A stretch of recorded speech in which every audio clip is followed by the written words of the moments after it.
Gravissimo incidente sulla statale che collega Amaro con lo svincolo autostradale. Un'auto si è scontrata violentemente con un trattore. La donna alla guida della vettura, una 35enne di Osoppo, è ricoverata a Trieste in fin di vita. Migliorano i dati dell'industria manifatturiera regionale nel secondo trimestre 2022, aumentano ordini occupati, cresce la siderurgia, cala il settore meccanico, timore per l'impennata dei prezzi del gas. Partiranno domani notte le operazioni di disinvestazione contro le zanzare che trasmettono il virus West Nile. Si parte con 6 comuni dell'Inter londinese, poi Tolmezzo e Verzegnis e le raccomandazioni.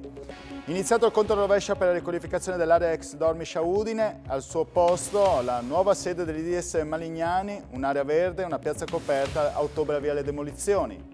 Partiranno il prossimo anno i lavori di riqualificazione della terrazza mare Agliano Sabbiadoro nel progetto da 13 milioni di euro che deve ottenere il via libera da Regione e Comune, è prevista anche una piscina a sfioro.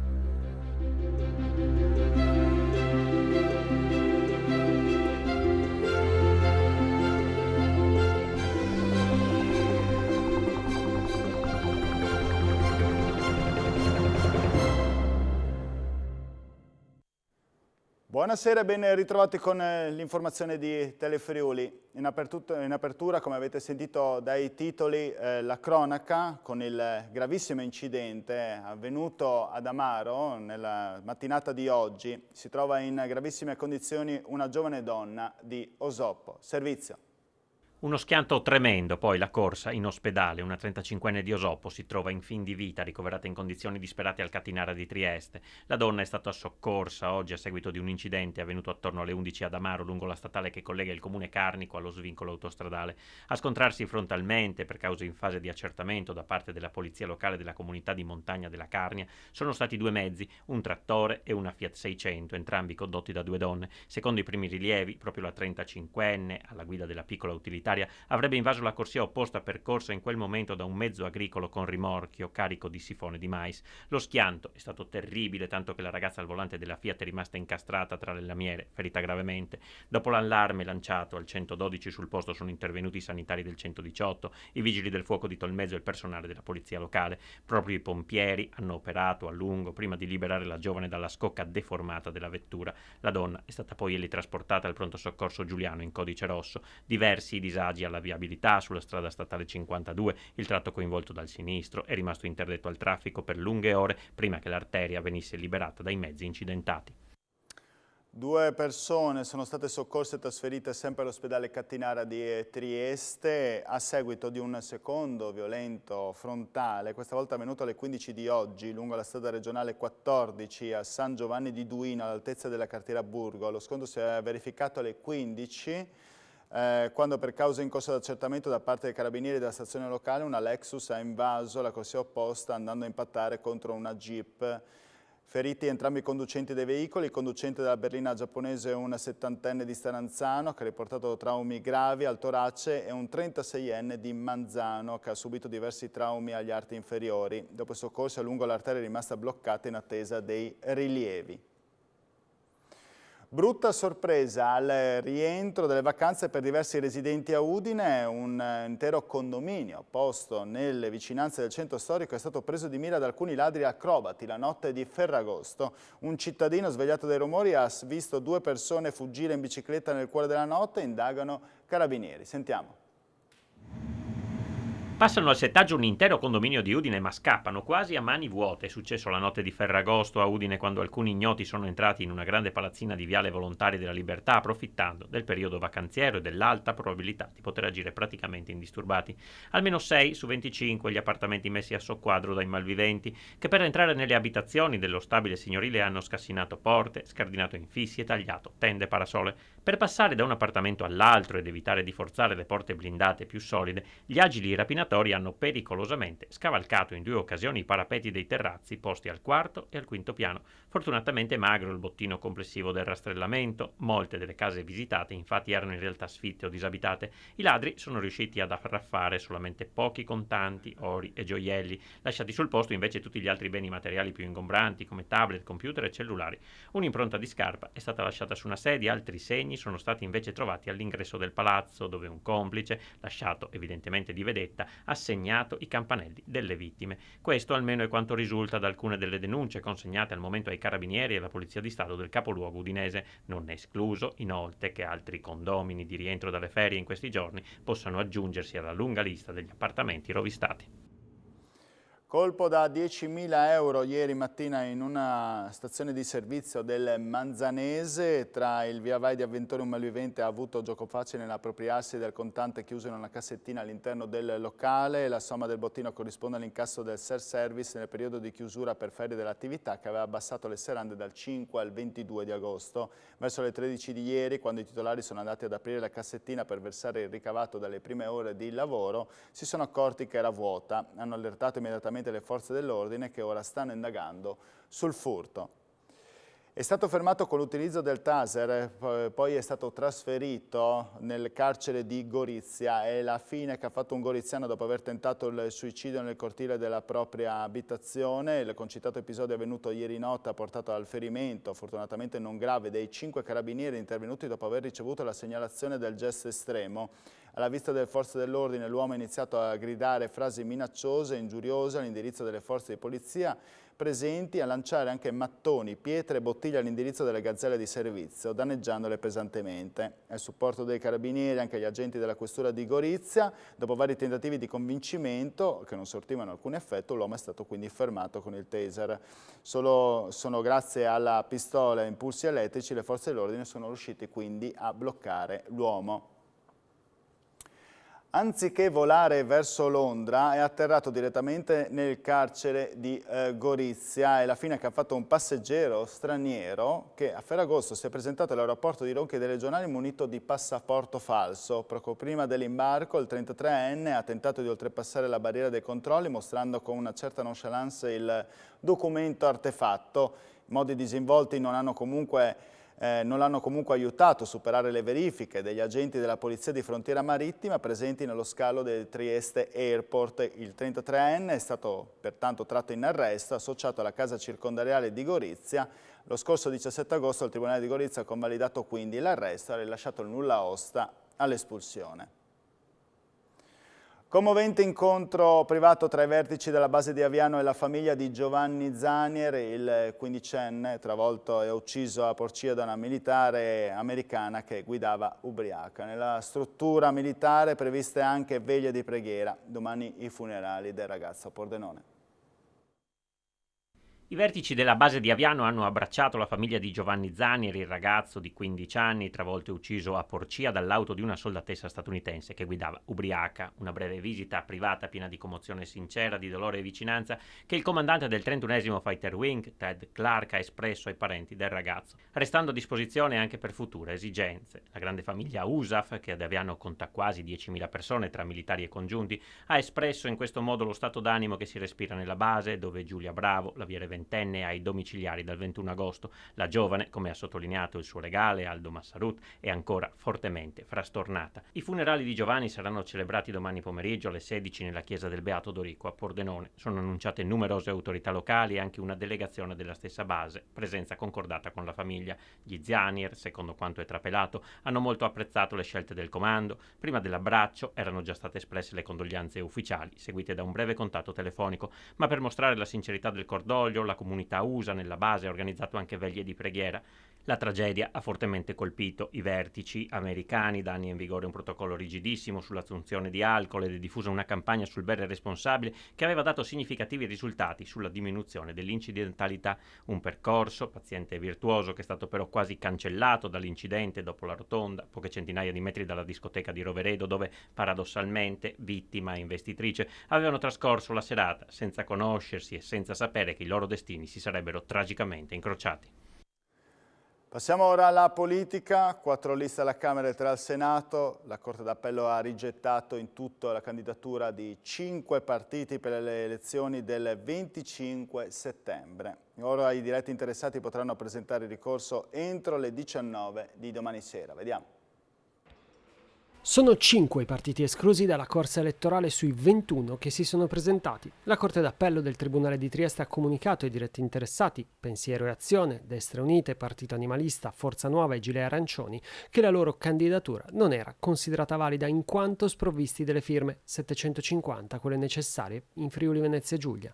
I diretti interessati si potevano presentare oggi alle 12 con una memoria, ma solamente i Gilet Arancioni lo hanno fatto. La decisione finale sulla loro presenza sulla scheda il 25 settembre, giorno della chiamata alle urne, competerà alla Corte di Cassazione. Gli esclusi hanno ora tempo fino alle 19 di domani per presentare ricorso e poi la Cassazione dovrà decidere entro 48 ore.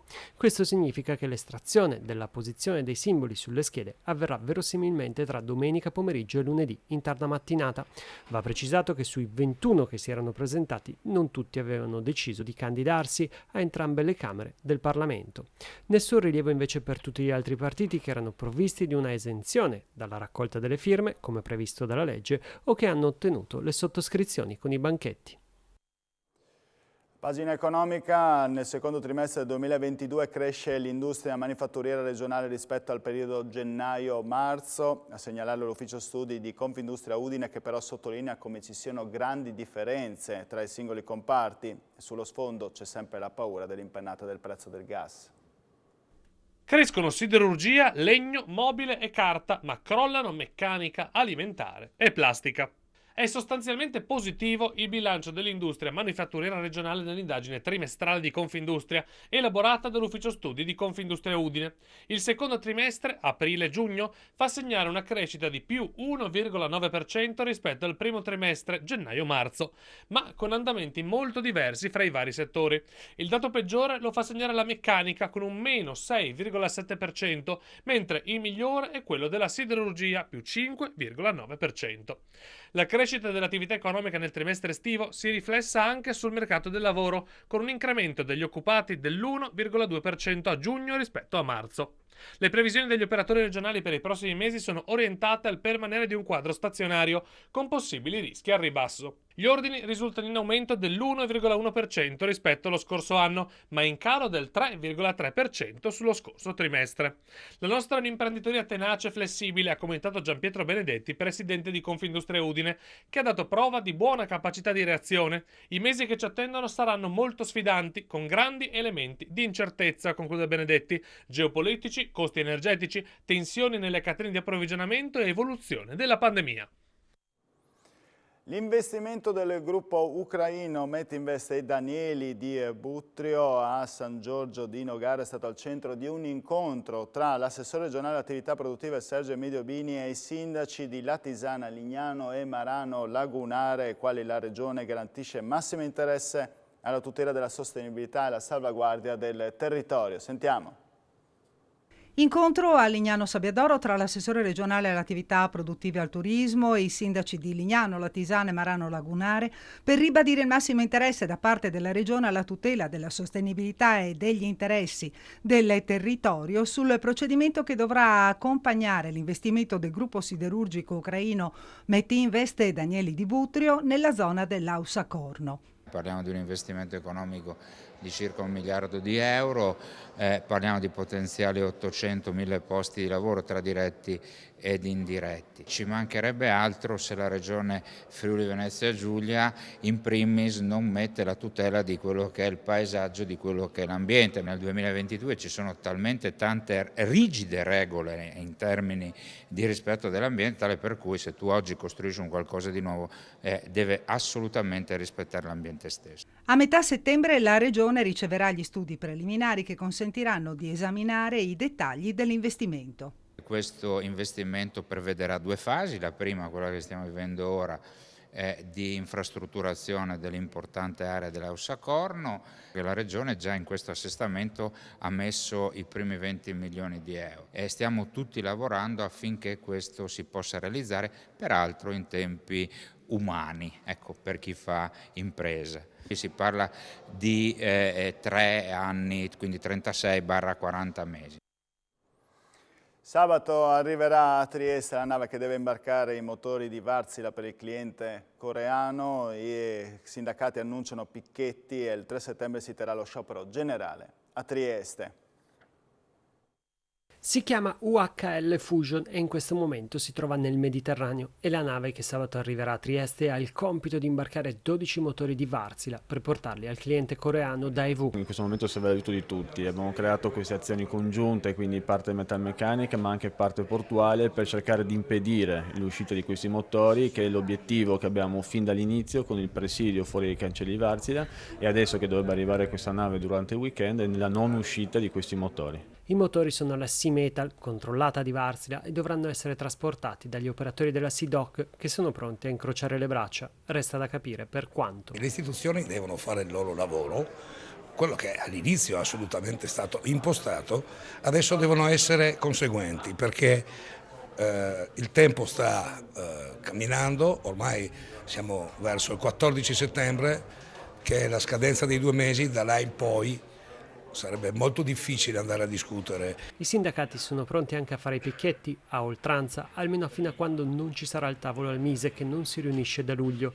e ora chiedono l'aiuto di tutta la città nel caso Daewoo forzi la mano o annunci cause legali o chieda lo sgombero.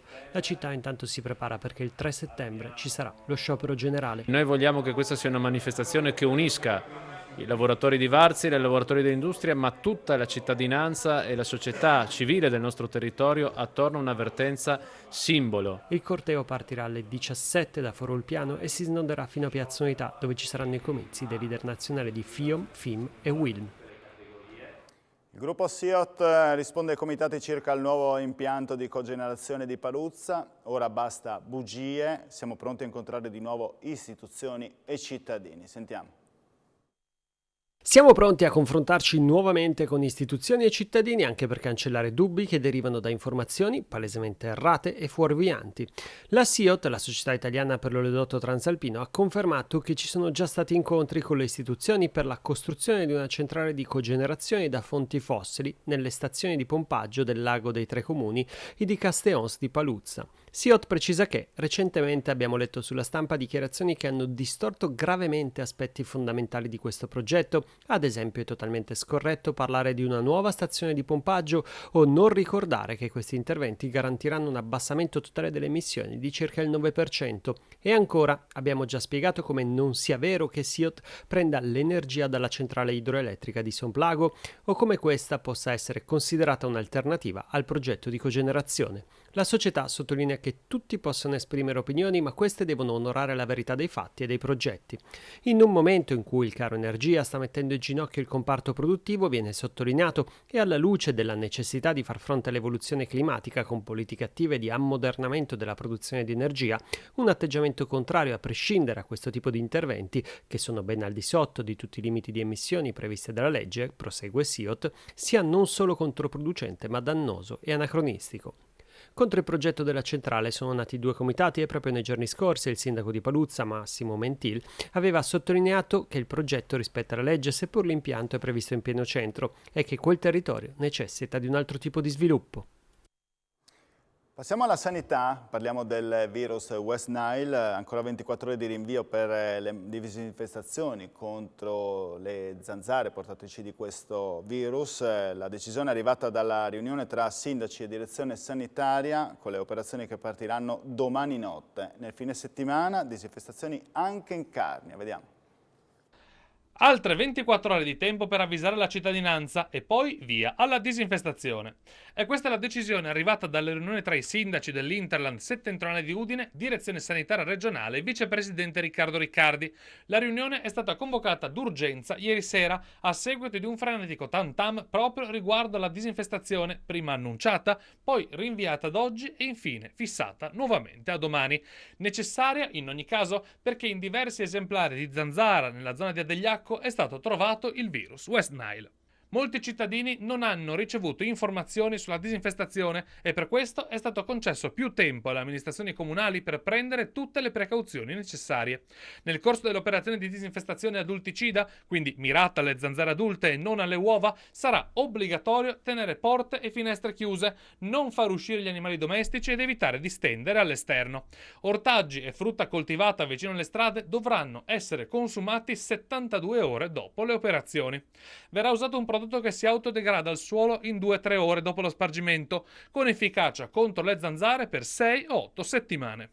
Via le operazioni nella notte tra domani e venerdì nel raggio di 4 km dal luogo del ritrovamento delle zanzare e quindi nei comuni di Tavagnacco, Povoletto, Reana del Roiale, Tricesimo, Udine e Pagnacco. Le singole amministrazioni comunali avviseranno i cittadini degli orari e delle zone interessate dalle operazioni. Disinfestazione che nel fine settimana si terrà anche a Tolmezzo e Verzegnis, per poi spostarsi nel Friuli occidentale. Nella nostra regione sono stati finora riscontrati 14 casi di West Nile in esseri umani. Dal 1 settembre è previsto l'incremento di 17 posti letto di cure intermedie nel presidio distrettuale di Cividale che si affiancheranno ai 28 posti letto RSA già attivi. A comunicarlo il vicegovernatore del Friuli Venezia Giulia con delega alla salute Riccardo Riccardi, evidenziando come tale aumento testimonia con chiarezza l'impegno dell'attuale amministrazione regionale verso il presidio ospedaliero e i servizi che potrà erogare a tutta la comunità.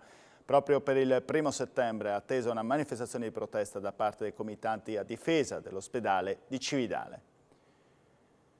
Pandemia, oggi sono stati rilevati nella nostra regione 712 nuovi casi di contagi da Covid emersi da 4.707 tamponi tra molecolari e antigenici, 3 le persone ricoverate in terapia intensiva, 173 ospedalizzate in altri reparti. Si registrano decessi di 4 persone, 3 in provincia di Trieste e 1 in provincia di Pordenone. Voltiamo pagina, andiamo a Udine. A ottobre inizieranno i lavori di demolizione dell'area ex Dormish, al suo posto la nuova sede dell'ITS Malignani Servizio. È iniziato il conto alla rovescia per la riqualificazione dell'area ex Dormish. L'inizio della demolizione è previsto tra poco più di un mese. A ottobre entreranno infatti in funzione i primi macchinari che sventreranno l'edificio bruciato il 16 giugno 1999 che ospitava il birrificio udinese. Al posto di quella che per più di 20 anni è stata un'area abbandonata al centro di numerosi dibattiti e polemiche, sorgerà ora, grazie al gruppo Danieri, la nuova sede dell'ITS Malignani, un'area verde e una piazza coperta a disposizione della città. Un investimento da 25 milioni di euro che ridarà linfa al centro della città dove insiste il polo scolastico. Nella mattinata di oggi a riunirsi sono stati l'assessore all'edilizia privata Alessandro Ciani, l'ingegnere Simone Franco per la Danieli e i tecnici dell'edilizia privata e urbanistica del comune che hanno definito un primo cronoprogramma. A ottobre, oltre all'approvazione della variante all'inizio della demolizione, il consorzio di bonifica provvederà a prosciugare per alcuni mesi il canale Ledra e ad effettuare alcuni lavori di manutenzione. A gennaio dovrebbero prendere il via i lavori per la costruzione del palazzo che verrà. Restano da stabilire attraverso la stipula di una convenzione tra Comune Danieli alcuni aspetti, tra questi l'utilizzo dell'area verde, della piazza coperta e il capitolo viabilità, dato che sono in programma la realizzazione di una rotatoria di oltre un centinaio di parcheggi interrati. Torniamo in cronaca con la notizia dell'ultima ora. Una persona è precipitata in un canale, si è procurata vari traumi e fratture. Fortunatamente è riuscita però a chiedere aiuto. È successo nel pomeriggio nella diga nel lago di Redona in comune di Meduno. A rimanere ferito un escursionista che si era addentrato nel bosco lontano dai sentieri segnalati. I vigili del fuoco e soccorso alpino sono riusciti a individuare il ferito e a recuperarlo calandosi nel canale. Una volta stabilizzato hanno creato uno spiazzo nella vegetazione per permettere all'elicottero di avvicinarsi. L'uomo è stato portato in ospedale con l'elisoccorso. Andiamo ora a Lignano Sabbiadoro, dove cominceranno nel 2023 i lavori di riqualificazione della terrazza a mare. Il progetto deve passare al vaglio della Regione che ha stanziato 13 milioni di euro e del Comune di Lignano. Prevede un ampliamento della superficie e la realizzazione di una piscina naturale a sfioro. Sentiamo. È di 13 milioni di euro l'investimento della Regione per la ristrutturazione della terrazza a mare di Lignano Sabbiadoro. L'intervento di riqualificazione, l'avvio dei lavori previsto per il 2023, terrà conto del progetto originario dell'architetto Aldo Bernardis. Il raggruppamento temporaneo d'impresa, del quale fa parte tra gli altri un progettista portoghese di fama internazionale, ha previsto un aumento della superficie delle basi esterne orientato a ovest, un percorso circolare che consente ai turisti di arrivare fino sulla punta estrema della terrazza a mare come un tempo e una piscina naturale interna a sfioro verso il mare aperto con tanto di beach club. Il progetto, che dovrà essere vagliato dalla Regione e dal Comune, oltre a ricercare soluzioni strutturali che richiamino elementi elementi originali delle precedenti realizzazioni, si propone anche di ottenere l'autorizzazione di attività di pubblico spettacolo perduta da decenni. La Terrazza Male rappresenta in sé per sé veramente un simbolo non solo di Lignano ma di tutto il Friuli, e questo è il primo punto di partenza anche proprio per una promozione di Lignano ma anche del Friuli. E per quanto riguarda la copertura dell'arena ha ragione, se ne parla da che è stata realizzata. Poi è sempre rimasta lì, adesso partiremo con la fase di progettazione e non posso che ringraziare per i fondi che sono stati messi a disposizione. Oltre alla terrazza a mare, Lignano punta anche a definire la copertura dell'Arena Alpe Adria, opera attesa fin dalla realizzazione della struttura. A Monfalcone la spiaggia di Marina Iulia rimane ancora off limits e lo resterà almeno fino alle 8 di domani mattina. Non è ancora nientata infatti l'emergenza iniziata a seguito di uno sversamento di idrocarburi verificatosi nella zona del porto della città dei cantieri. Per questo motivo il Comune ha deciso di prorogare il divieto di balneazione già imposto con un'ordinanza sindacale ieri pomeriggio. La spiaggia è vigilata costantemente dagli uomini della polizia locale, contestualmente proseguono le operazioni di bonifica per rimuovere la vasta macchia d'olio o combustibile pesante caduto durante la fase di rifornimento di una nave battente bandiera delle isole Marshall. L'amministrazione, vista anche la stagione estiva e la notevole presenza di bagnanti, ricorda che per i trasgressori sono previste sanzioni da 100 a 1000 euro. 6 anni fa, alle 3:30 del mattino, una scossa di magnitudo 6.0 rasa al suolo i comuni di Amatrice, Accumoli e Arquata del Tronto. È la prima di una serie di scosse che porterà a 299 vittime. Sentiamo. 3:36 del mattino, in una calda notte di fine agosto. La terra trema 6.0 di magnitudo, distruggendo case, strade, paesi interi e vite. Solo con le luci dell'alba, 2 ore dopo, si ha reale contezza di ciò che è successo. I paesi di Amatrice, Accumoli, Arquata del Tronto e decine di altri borghi e centri più piccoli sono scomparsi, sostituiti da macerie e lacrime. È il terremoto del centro Italia, la prima scossa di uno sciame che durerà per i mesi successivi, che esattamente 6 anni fa riporterà la paura del terremoto in tutta Italia. Saranno alla fine 299 le vittime di solo quella scossa, di cui 237 ad Amatrice, 62 i comuni nel cratere sismico. E non poteva che esserci il Friuli Venezia Giulia tra le prime regioni a portare aiuto, con ancora nel cuore e nelle ossa la scossa del 6 maggio 76, che di vittime ne fece quasi 1000. La Protezione Civile friulana parte per costruire una tendopoli che accoglierà centinaia di persone in attesa di un tetto sopra la testa. La filiera del legno costruisce una struttura che contiene 8 ristoranti e una mensa scolastica in quello che era il cuore di Amatrice. E decine di altri esempi e impegni del Friuli Venezia Giulia per aiutare chi non ha più nulla, creando un rapporto di fratellanza ancora vivo 6 anni dopo. Mentre l'estate si fa ancora sentire con temperature elevate, si pensa già all'autunno che verrà, le piogge che solitamente colpiscono solitamente la nostra regione. Monica Drescic, assessore all'ambiente di Premariacco, annuncia gli interventi previsti dall'amministrazione comunale per evitare i rischi derivanti dalle alluvioni. Mentre l'estate continua a farsi sentire e il problema della siccità rimane attuale, il comune di Premariacco, monitorata la situazione del Natisone, annuncia interventi in vista dell'autunno per evitare problemi legati alle alluvioni che solitamente colpiscono la nostra regione nei mesi di ottobre e novembre. Noi come amministrazione comunale abbiamo fatto proprio recentemente, il 13 luglio, un sopralluogo con i funzionari del Dipartimento di Protezione e Difesa del Suolo proprio per vagliare, per mettere un programma degli interventi di sghiaiamento e di ripristino dell'alveo del corso dell'acqua, altrimenti con future alluvioni si rischia di trasportare altre tonnellate di ghiaia verso sud.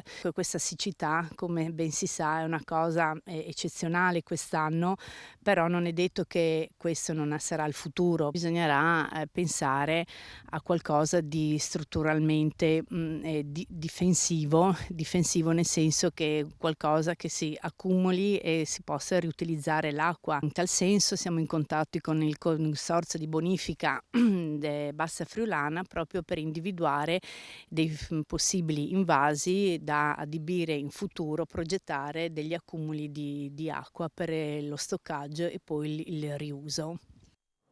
Di cambiamenti climatici e delle ricadute sulla nostra regione si parlerà questa sera nel corso di Elettroshock. A partire dalle 21 ospiti il fisico e climatologo Filippo Giorgi, il docente di glaciologia dell'Università di Trieste Renato Colucci e il naturalista e zootecnico Nicola Bressi. Tra pochi minuti invece il nostro telegiornale sportivo. Per quanto riguarda il nostro telegiornale è veramente tutto. Vi ringrazio per la vostra cortese e fedele attenzione e vi auguro buona serata a tutti. Arrivederci.